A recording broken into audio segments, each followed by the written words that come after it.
नमस्कार, आप देख रहे हैं द न्यूज लैब और मैं हूं आपके साथ रश्मि चंद। मणिपुर में लगातार हो रही हिंसा में बीजेपी सरकार की नाकामी पर चर्चा और पीएम मोदी के सदन को दोनों पक्षों में वक्तव्य की मांग पर पूरा विपक्ष अड़ा हुआ है, लेकिन लगता है सरकार के कान पर जू तक नहीं रेंग रही है। आइए देखते हैं इसमें खास रिपोर्ट। मणिपुर पर चर्चा की मांग करते हुए कल आपके संजय सिंह राज्यसभा के वेल में चले गए और राज्यसभा के सभापति श्री धनखड़ को इशारे करने लगे। उन्होंने सदन में बैनर भी लहराए। इससे नाखुश होकर महामहिम श्री धनखड़ ने श्री संजय सिंह को सदन से निलंबित करने की मांग कर दी। पीयूष गोयल ने श्री धनखड़ की मांग का समर्थन किया और ध्वनि मत से संजय सिंह को पूरे सत्र के लिए निलंबित कर दिया गया। जहां सत्ता पक्ष ने सदन के अंदर चर्चा से बचने के लिए विपक्षी दलों को निलंबित करना हथियार बना लिया है।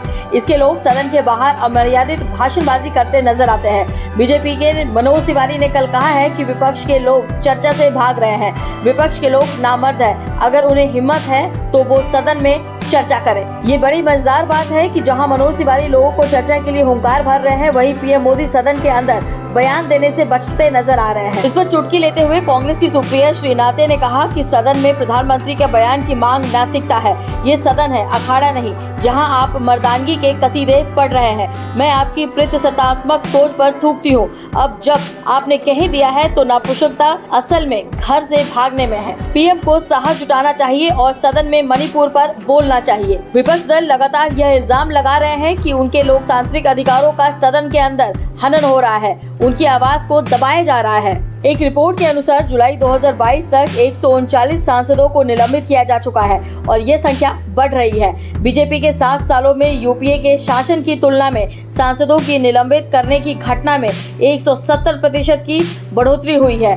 ये स्थिति लोकतंत्र के लिए चिंताजनक है। लोकसभा के भूतपूर्व सेक्रेटरी जनरल श्री पीडीटी आचार्य के मुताबिक यह एक गंभीर संकट का संकेत है। संसद इस तरह नहीं चल सकती। पहले दोनों पक्षों के सदस्यों के बीच स्वस्थ बातचीत होती थी, खूब मेलजोल था। यह एक परिपक्व लोकतंत्र का संकेत था। बातचीत की वह परंपरा अब टूट रही है। राज्यसभा सांसद और पूर्व वित्त मंत्री पी चिदम्बरम ने दी प्रिंट से कहा कि नरेंद्र मोदी सरकार संसद में किसी भी चर्चा या बहस की अनुमति न देकर लोकतंत्र का गला घोट रही है। यदि बहस की अनुमति नहीं है और यदि विरोध की अनुमति नहीं है तो लोकतंत्र, चुनाव और संसद क्यों है? सरकार लोकतंत्र का गला घोट रही है। यह धीमी मौत मर रहा है। सभी नागरिकों को खतरे के प्रति सचेत रहना चाहिए। चिदम्बरम ने मंगलवार को राज्यसभा से 19 विपक्षी सांसदों के निलंबन का उदाहरण देते हुए कहा, उप सभापति ने कहा है कि 19 सांसदों को सदन में उनके कदाचार के कारण निलंबित कर दिया गया था।